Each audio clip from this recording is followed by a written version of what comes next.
Mesdames, Messieurs, bonsoir. Lundi 29 octobre 2018, voici la une du journal. Les engagements du président élu pour le nouveau septennat, promesse d'un mieux-être pour le Cameroun et les Camerounais sur le métier dès la prestation de serment. Perspective en tête du journal. Les engagements de la communauté internationale pour infléchir la courbe dangereuse des AVC. La journée mondiale de sensibilisation contre la maladie est à vivre dans ce journal. Les engagements du Cameroun pour une CAN 2019 sans anicroche, évalués cette semaine par la mission sécurité de la CAF. Nous retrouverons ces officiels à l'étape de Garoua dans le Nord. Ce sera en page des sports. Voilà pour les titres. La nation retient son souffle. On attend le couronnement en apothéose du processus électoral de la présidentielle 2018, la prestation de serment du président Paul Biya qui va marquer l'inauguration du nouveau mandat. Et la feuille de route, il faut le relever, la feuille de route de ce septennat des grandes opportunités est déjà balisée par le programme de campagne du candidat président. 10 engagements que nous mettons en perspective dans le journal cette semaine. En tête de ces résolutions, la sauvegarde de l'unité et de la paix. Le regard de Séverin Legambele. La sauvegarde de l'unité et de l'intégrité nationale, dans ce qu'il convient d'appeler programme pour l'avenir du président Paul Biya, est l'une des conditions fixées pour le décollage économique du Cameroun. Il nous faudra pour cela rester unis et solidaires, manier à la fois la fermeté et le dialogue. On en a parlé abondamment pendant la campagne électorale. Il en faut davantage aujourd'hui pour une meilleure appropriation du concept. L'intégrité territoriale, c'est un principe de droit international qui évoque le devoir et le droit de chaque État souverain de préserver ses frontières de toute influence étrangère. Et le président Paul Biya, dans sa position de foi, lorsqu'il évoque cela, il le dit en toute responsabilité et ayant pris la mesure de la chose. Vous vous rappelez de décembre 1993, lorsque le triangle national est attaqué au sud-ouest, la presqu'île de Bakassi, le président de la République choisit la force du droit. La consolidation de la paix au centre de cet engagement suppose la liberté du mouvement des personnes et des biens sur l'ensemble du territoire et la poursuite sans ménagement de la lutte contre le terrorisme. Toute action que nous posons au quotidien doit être une action qui ne doit pas épouser le temps, mais une action qui doit épouser l'objectif que l'avenir et les idéaux que nos ancêtres ont laissés dans nos pays. Au Cameroun, berceau de nos ancêtres, va debout et jaloux soit ta liberté. Dans ce sens-là, où nous croyons que quand bien même il y aurait des petites dissensions ou bien des petites difficultés dans ce vivre ensemble, ne perdons pas toujours de vue que nous restons toujours un pays uni et indivisible. Paul Biya, dans son programme d'action, entend donc poursuivre le combat contre toutes les formes de discrimination. Au-delà de toute dissension, au-delà de toute mésentente, il y a quelque chose qui nous est cher. Notre avenir qui est commun. C'est serré depuis, il n'y a pas de débat là-dessus. Et le président le dit. Il parle de paix, d'unité nationale, d'intégrité territoriale et il n'oublie pas de parler de la diversité. Ce n'est pas parce qu'on veut l'unité qu'on écrasera la diversité, c'est-à-dire les devoirs ou les droits des autres peuples. Et l'un des chantiers sur lesquels il faut compter, c'est bien la décentralisation dans la phase du transfert effectif des compétences aux collectivités territoriales. Et l'engagement numéro 4, la profession de foi du président élu annonce dans le secteur de l'économie l'accélération de la marche vers l'émergence.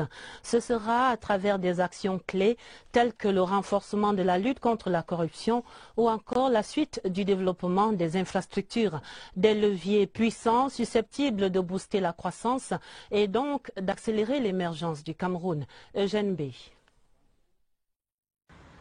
L'économie du Cameroun fait face à de nombreux défis qui constituent des freins à l'atteinte des objectifs escomptés. Le président élu, lui, reste imperturbable. L'accélération de l'émergence du Cameroun est non négociable. Il faut mener à bout tous les projets qui ont été lancés. Le président Paul Biya a lancé beaucoup de projets, des projets structurants, notamment les barrages. Il faut que les barrages commencent à injecter leurs produits dans le circuit de distribution électrique au Cameroun. Il faut que la Sonatrel améliore le transport de l'énergie produite. Le développement des infrastructures ferroviaires d'abord, avec la construction du chemin de fer Belabo-Bangui, Kribi et Bolova-Mbalam ou encore Ngaoundéré-Kousséri-N'Djamena occupent une place de choix dans la profession de foi du président Biya.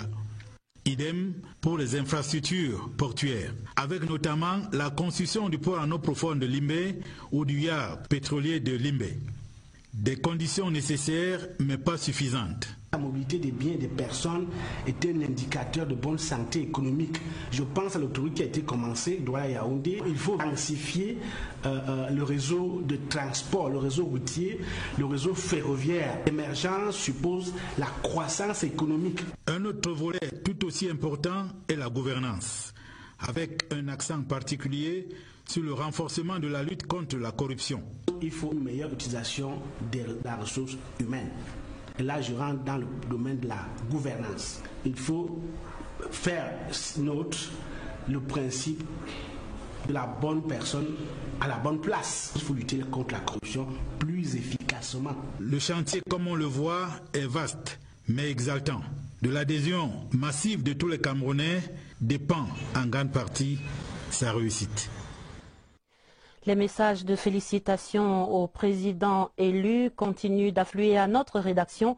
Je vous donne lecture de celui-ci, le message de félicitations du président de la République française adressé à son Excellence Paul Biya, président de la République du Cameroun. Le président Emmanuel Macron écrit « Monsieur le Président, à l'occasion de votre réélection à la présidence de la République du Cameroun, j'ai le plaisir de vous adresser toutes mes félicitations.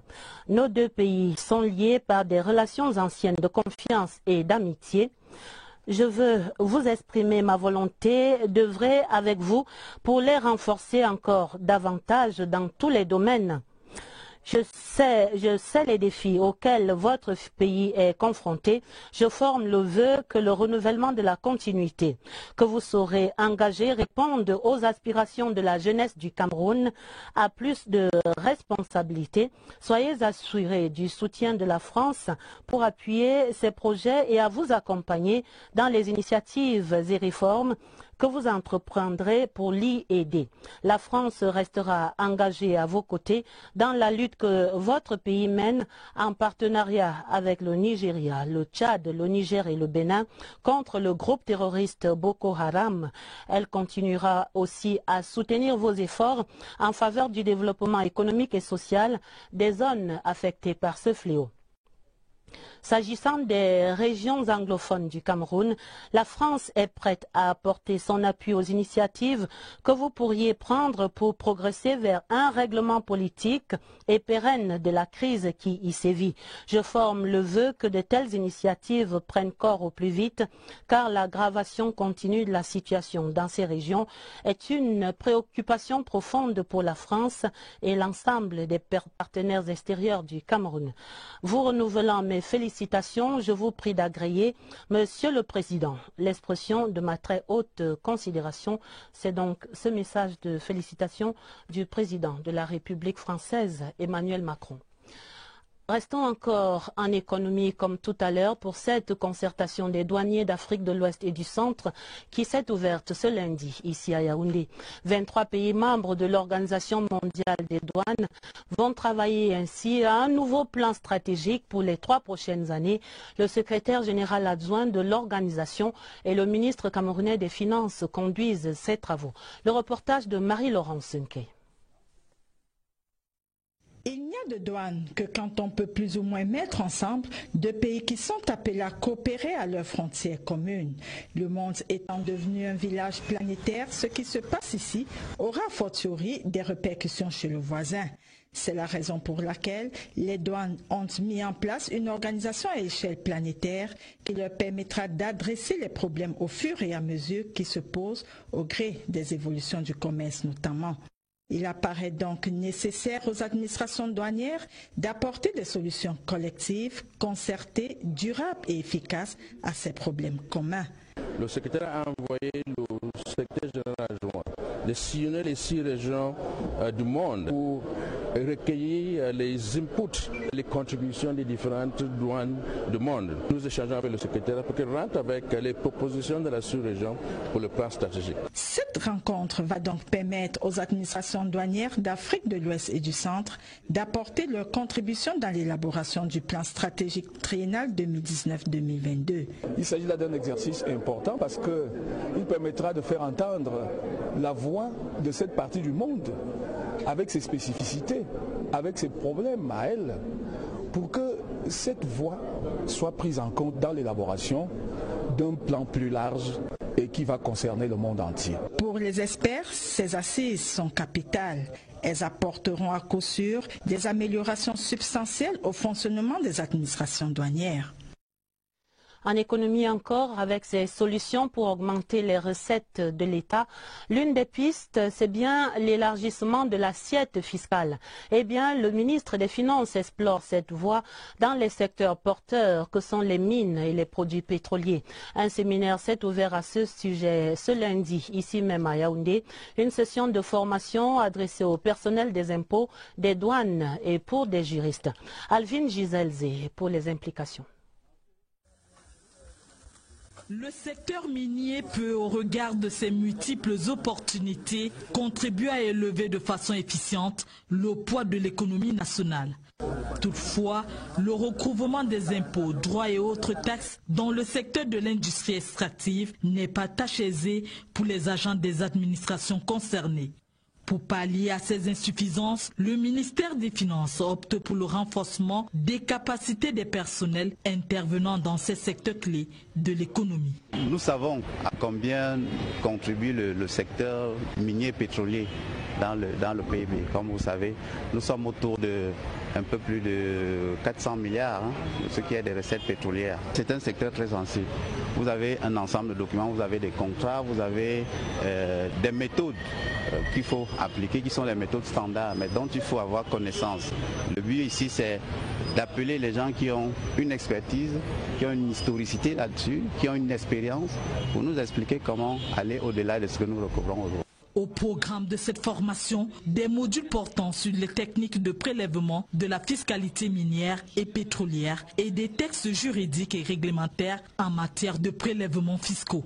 Pour encadrer ces apprenants, des experts aguerris au métier des mines et du pétrole, des structures d'assiette, de la Direction générale des impôts et des douanes. Des mesures qui visent une meilleure consolidation des ressources budgétaires. On sait le rapport capital dans la relance de la croissance. Les femmes chefs d'entreprise du Cameroun prenaient part en début de semaine dernière à Moscou au 66e congrès mondial des femmes chefs d'entreprise du monde. La délégation camerounaise conduite par Madame Agnès Ndjok, c'est la présidente du GFAC qui ramène ainsi des enseignements sur l'accompagnement des projets innovants ici au Cameroun. Claire Ndingue était à Moscou. Voici ses explications. Alors que la part des femmes dans la création d'entreprises plafonne depuis des années autour de 30%, le Bureau mondial des femmes chefs d'entreprise entend améliorer les modes d'accompagnement des porteuses de projets innovants. C'est ainsi que les ateliers et débats de ce 6e congrès mondial des femmes chefs d'entreprise ont été très courus, occasion pour les jeunes chefs d'entreprise porteuses de projets d'apporter leur témoignage entre épanouissement, doute et difficultés surmontées. Les récits, en tous les cas empreints de sincérité, étaient frappants de combativité. Ces ateliers débats nécessaires ont atteint leur objectif, faire réseau entre les acteurs, opérateurs et les bénéficiaires. Au total donc, des femmes très motivées, dynamiques, aux entreprises qui misent aujourd'hui sur l'innovation de l'informatique embarquée au développement durable. Elena Balachova, chef d'entreprise russe dans les métiers de sécurité, technologie et logistique, s'est engagée quant à elle à porter à 95% d'ici à 2020 le taux d'utilisation de produits éco-responsables en passant par la robotisation. Il s'agit aussi de réduire la pénibilité des tâches et de renforcer l'attractivité des métiers à l'instar de l'agriculture, projet phare présenté par Constance Oona, chef d'entreprise du Cameroun. Pas question, assure-t-elle, de remplacer l'humain, il reste au centre du développement. Sur le front des infrastructures routières, on se réjouit de la reprise ce week-end des travaux de réhabilitation de l'axe Mora-Dabanga-Kousséri. Après la trêve imposée par la saison de pluie, le directeur du génie militaire chargé de l'exécution de ces travaux indique au moment de la relance que toutes les conditions sont désormais réunies pour parachever ce chantier aux multiples péripéties. Job Nganadako dans l'extrême nord. Sur le chantier de travaux de réhabilitation de l'axe Mora-Dabanga-Kousséri, les engins n'ont pas de répit. La reprise est effective. Les tâches de démarrage vont consister à la reprise des travaux d'installation de chantier, à la reprise des travaux d'aménagement de la plateforme. Actuellement, nous assistons à l'amélioration du trafic. Les ressources humaines et matérielles sont mobilisées par le génie militaire pour exécuter les travaux dans les règles de l'art. Nous avons déjà 200 personnes qui sont mobilisées sur le site de Waza. Nous avons déjà les principales bases également qui sont mobilisés, notamment la base de Mora et la base de Marois. En termes d'équipement maintenant, nous avons déjà la centrale de concassage qui est opérationnelle au niveau de Waza. Nous avons déjà tous les équipements pour les premières unités de terrassement. Présent sur le chantier pour superviser la reprise des travaux, le chef des missions de contrôle a invité le personnel du génie militaire à travailler sans relâche. Dans 18 mois, on va se voir à Dabanga ou à Kousséri pour inaugurer la mise en service de la route. On est là pour garantir que cette route se fasse dans de bonnes conditions. Il n'y aura pas de dérapage. Là, on est en mission d'assistance et d'accompagnement technique des militaires qui sont là. Long de 205 km, l'axe Mora-Dabanga-Kousséri est stratégique pour l'économie nationale. Délai d'exécution des travaux, 21 mois. L'autre grand titre de l'actualité ce lundi résonne comme une sonnette d'alarme. La journée mondiale de sensibilisation contre les AVC. Et selon les statistiques au ministère de la Santé publique, l'accident cardiovasculaire ou l'accident vasculaire cérébral est désormais la première cause d'invalidité et la deuxième cause de mortalité au Cameroun. Le mal prend donc de l'ampleur. Comment éviter le pire? Question à notre reporter Vanessa Dunjok au cœur de cette journée de sensibilisation.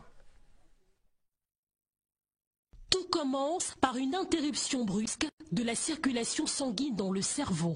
Il suffit juste qu'un caillot bouche une artère ou qu'un vaisseau sanguin éclate pour que les cellules nerveuses soient privées d'oxygène.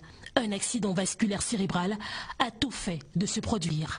Qu'il s'agisse de l'occlusion des artères ou de l'éclatement des vaisseaux sanguins, les effets sont immédiats et plus de la moitié des personnes atteintes en gardent des séquelles durant toute leur vie. Problèmes de mémoire, troubles du langage, perte de la sensibilité et de la motricité. 15 millions de personnes sont atteintes de l'AVC par an et 5,6% décèdent de l'AVC par an, 40% en Afrique. Une personne sur 6 est atteinte de l'AVC. À partir de 50 ans, on est plus exposé à faire un AVC. Réduire les risques d'accidents vasculaires cérébraux, c'est possible. Encore faut-il respecter toutes les règles d'or en la matière. Pour les gens qui fument, ils doivent cesser de fumer. Pour ceux qui prennent l'alcool en excès, ils doivent diminuer la quantité et si possible arrêter, diminuer l'apport de graisse dans la nourriture. Et pour ceux qui sont hypertendus ou diabétiques ou qui ont toute autre maladie chronique, doivent suivre de manière régulière leur traitement. Il faut pratiquer le sport 30 minutes par jour, au moins 3 fois par semaine. Prévenir pour mieux vivre, c'est là tout le challenge de la journée mondiale de l'accident vasculaire cérébral. Une urgence vitale, un appel à plus de vigilance. Exemple vivant de ce mal à Ebolova dans le sud vit M. Collins Guiama, un rescapé de 3 accidents vasculaires cérébraux. Avec sa compagne, à ses côtés, il combat la maladie et ses séquelles par des séances de rééducation active. Franck Evina de CRTV Sud l'a rencontré. Regardez. La démarche titubante, Collins Nguiama avance peu à peu vers sa 3e victoire contre un AVC. En juin 2018, le septuagénaire a été à nouveau frappé par la maladie après avoir subi ses foudres en 2010 puis en 2017. Je marchais déjà un peu bien. Avant, tout le côté était paralysé. Je n'écrivais pas, je ne parlais pas, la bouche était déformée. Aujourd'hui, la bouche, je crois que ça vient retrouver sa forme. 3 fois rescapé d'AVC, Collins revient de loin. Il continue de mener la bataille avec pour cible les séquelles d'après AVC qui ont transformé sa vie, désormais soumise à de nombreuses contraintes. Par exemple, le vélo, je travaille sur mon vélo de temps en temps. Je mange les fruits tous les matins. Je mange les légumes non salés 6 ou 7 jours. Même quand c'est la viande, je la mangeais non salée. Avant d'aller au travail, je m'occupe de son petit déjeuner. Je me rassure qu'il a pris ses produits. Et de même en soirée. Au moment où la communauté internationale sensibilise sur les AVC, Collins Ngiama appelle les uns et les autres à chasser le stress et à mener une vie épanouie.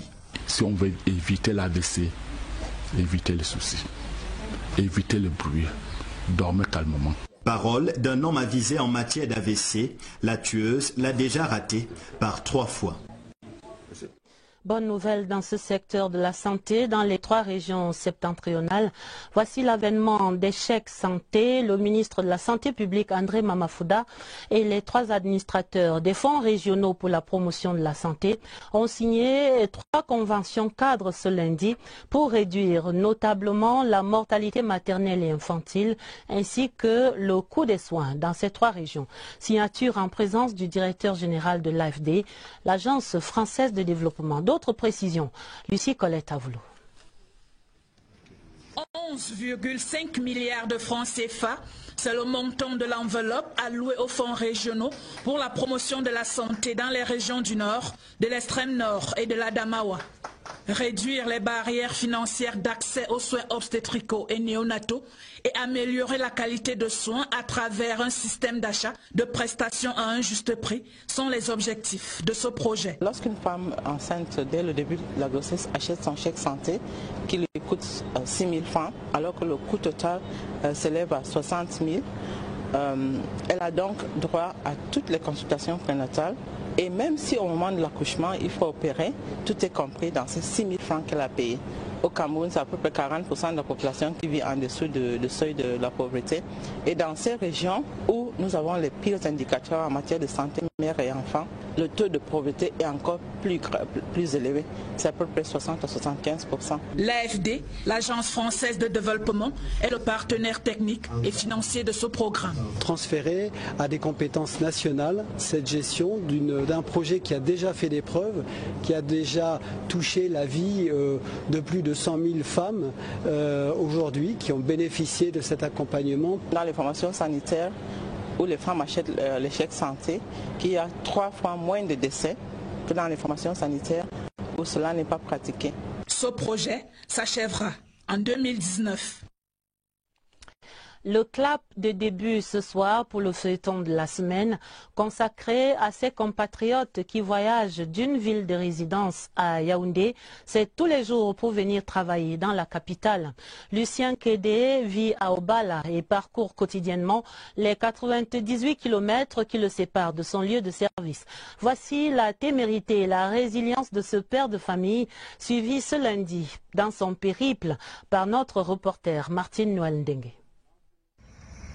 Vivre dans la ville d'à côté, Obala, voisine de Yaoundé, c'est le choix de vie de Lucien. Il a 96 km à parcourir chaque jour en aller-retour 5 fois par semaine pour se rendre au boulot. Obala, c'est comme un village pour moi. Et c'est pourquoi j'ai choisi de rester sur place pour aller travailler sur Yaoundé. Les avantages, ils sont nombreux. D'abord, le coût de la vie, moins cher.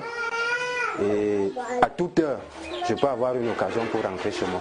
C'est ici, au quartier Nkolbikok Abattoir, qu'il a déposé ses valises avec femme et enfants il y a 5 ans, après ses études supérieures à Yaoundé.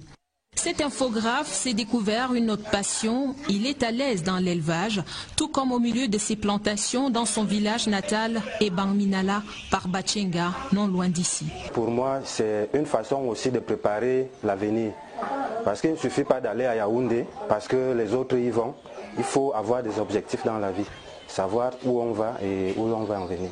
Avec l'habitude, il néglige la distance, mais sa famille fait attention aux prières qui l'accompagnent chaque jour sur la route. Pour nous, ça n'a pas d'impact. Parce que s'il y a l'urgence, les téléphones sont là, on l'appelle, on trouve une solution. C'est un sujet qu'on introduit toujours dans les prières, que Dieu l'épargne de l'accident. L'autre mesure de sécurité dans la gamelle, Lucien prend toutes les dispositions nécessaires pour son déjeuner à midi. Le plus souvent, j'apporte mon repas de la maison. Comme je n'ai pas l'habitude de manger à l'extérieur, j'ai toujours de quoi manger avec ma bouteille d'eau. Quand je sais que je dois travailler, je me prépare en conséquence. Déjà que j'ai tout le temps de me reposer à la maison. Quand j'arrive, c'est pour travailler. Donc je suis d'appoint pour faire mon boulot. Jamais en retard, et pourtant il vient de loin. Ce choix de vie, Lucien l'assume avec sourire. Deuxième épisode demain dans le journal. Restons donc avec Lucien dans sa Léquié natale où les militants sympathisants du RDPC ainsi que les partis alliés célébraient la victoire du président Paul Biya ce dernier week-end. C'était à Monatélé autour du ministre Henri Eyébéa ici, le coordonnateur départemental du RDPC dans la Léquié. Le reportage là-bas de Eugène Bey. L'union fait la force. L'adage s'est vérifié dans la Léquié au cours de l'élection présidentielle du 7 octobre dernier. La victoire de la dynamique unitaire s'est célébrée ce week-end à Monatélé sous la férule du coordonnateur départemental du RDPC. J'ai tenu à souligner que chacun y a mis du sien. J'exhorte les uns et les autres à demeurer dans cet esprit d'édification de la Léquié unie et solidaire. L'occasion étant festive, les leaders d'autres formations politiques, mes fils de la Léquié, ont joint leur voix à ce concert de joie pour réaffirmer le caractère solidaire de la Léquié. À la campagne, elle aura été exemplaire en ce qui est de la collaboration entre nous, les partis alliés, et le RDPC. Nous sommes des partenaires politiques. Après la fête, place au travail. Et déjà, en ligne de mire des fils et filles de la Léquié, les prochaines échéances électorales. L'on espère ici que la même dynamique unitaire prévaudra pour que la Léquié demeure la citadelle imprenable du RDPC. Des réjouissances que n'aura pas connu l'honorable Barnabé Lundu, le député de la Léquié, est décédé des suites de maladie dans la nuit de samedi à dimanche, ce dernier week-end. Dans cette même veine, voici les félicitations des chefs traditionnels du Cameroun à son Excellence Paul Biya, président de la République, chef de l'État. Les chefs écrivent « Excellence, Monsieur le Président », tous les chefs traditionnels du Cameroun ont accueilli avec aisance, engouement et loyauté la proclamation des résultats confirmant votre éclatante victoire. Vous avez toujours été notre choix, notre candidat. Tous les chefs traditionnels manifestent leur joie avec émotion.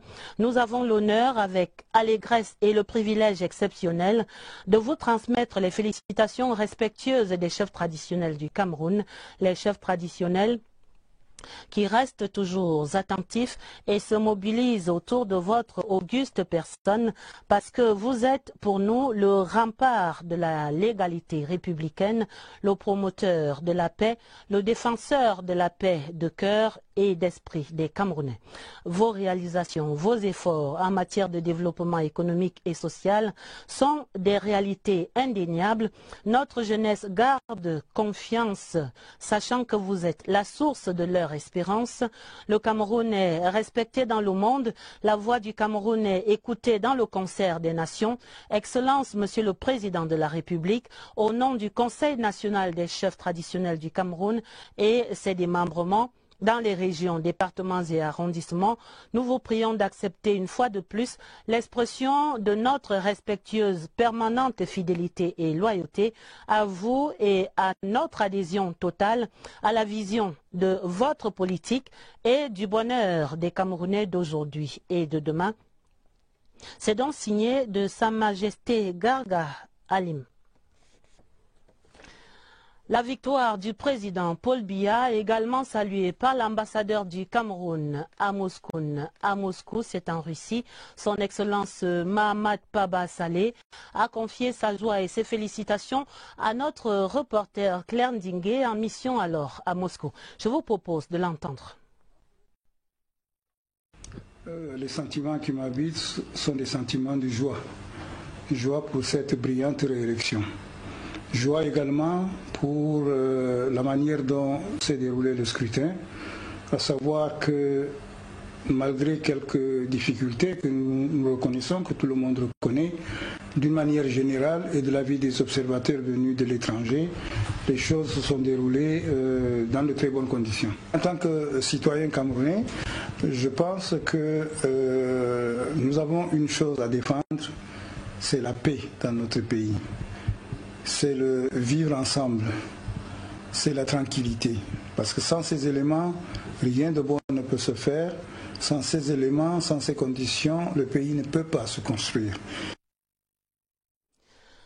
Dans ce champ de la politique, je lis ce communiqué du secrétaire général du Sénat qui porte à la connaissance des mesdames et messieurs les sénateurs que le Sénat est convoqué en sa 3e session ordinaire au titre de l'année législative 2018. Ce sera le vendredi 2 novembre 2018 à 16 h.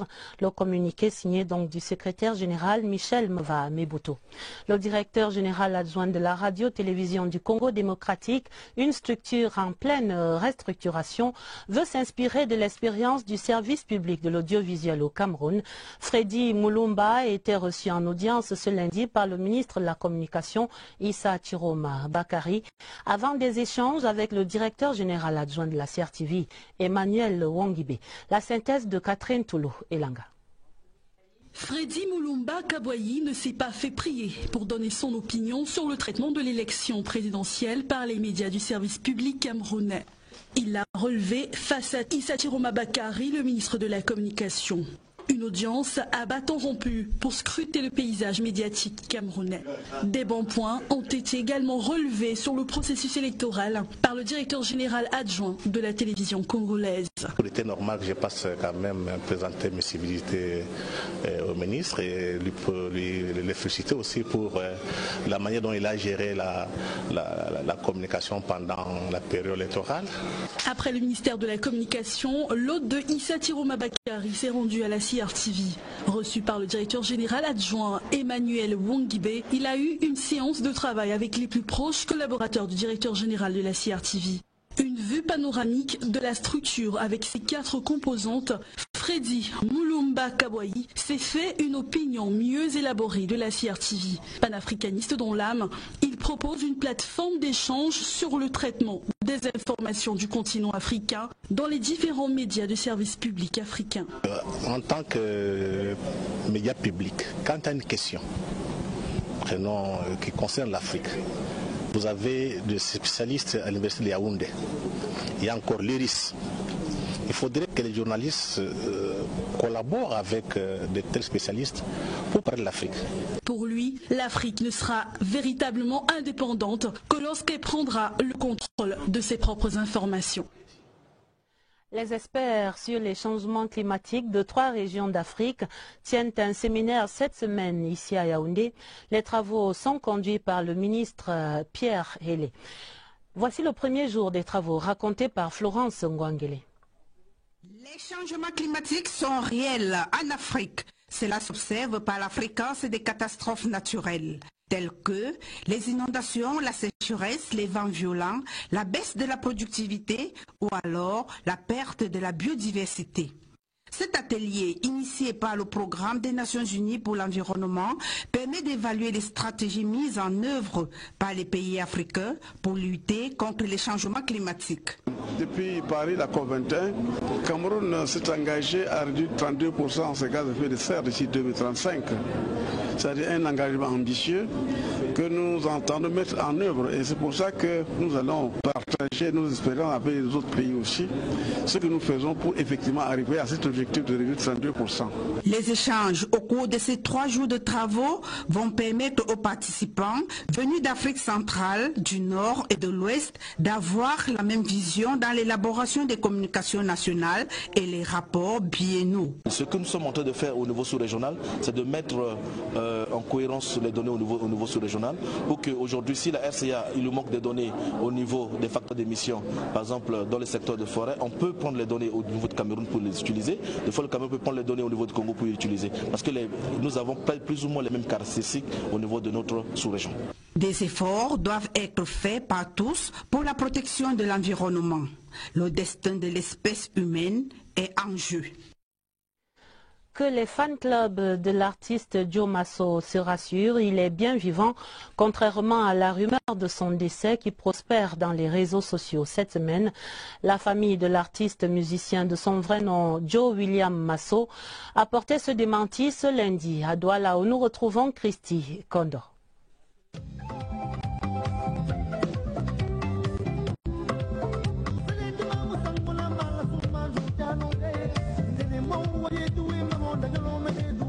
Tout est parti de ce post sur Facebook. Bien de choses à toi, grand homme, repose en paix, avec à l'appui une image de Joe William Masso. Une déclaration qui a suscité bon nombre de commentaires, des messages qui ont alerté la famille de l'artiste, depuis lors asphyxiée par des appels téléphoniques de proches à l'armée. Et c'est ici, à Bonabéry, au domicile de l'ancienne gloire du Makossa, que la bonne information a été livrée. Mon papa, effectivement, n'est pas mort. Il est très mal en point, je ne peux pas vous en dire un peu plus, vraiment tout au fond. Mais il est mal en point, sauf qu'il est toujours vivant. Il est interné depuis 2 semaines. Il se trouve à Djadjabi. Le traitement suit son cours. Des propos qui révèlent qu'il s'agissait bien d'une rumeur. Joe William Masso, auteur de Lolita, Muto, Titanic, n'a pas rendu son dernier souffle. Quant à ses proches, ils peuvent encore profiter de leur top modèle, comme ils l'appellent affectueusement.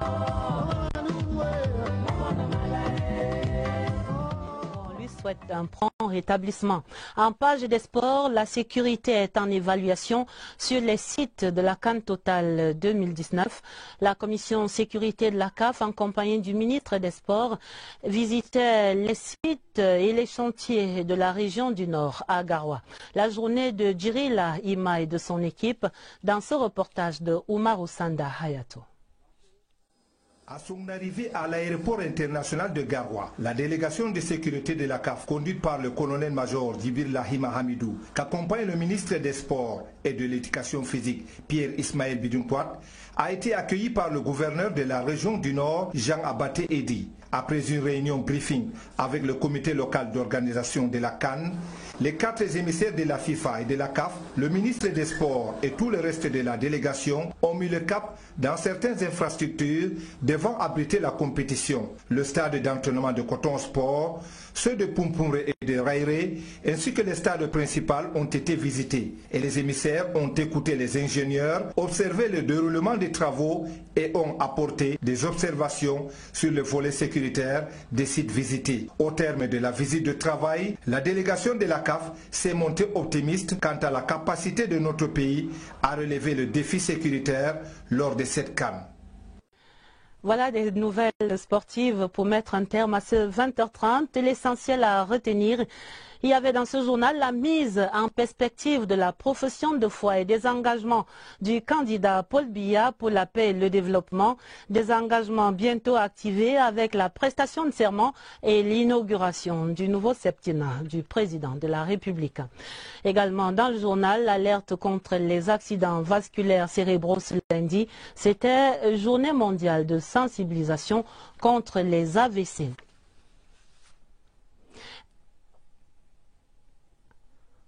Et puis la sécurité sur les sites de la CAN Total Cameroun 2019. Sécurité en évaluation cette semaine.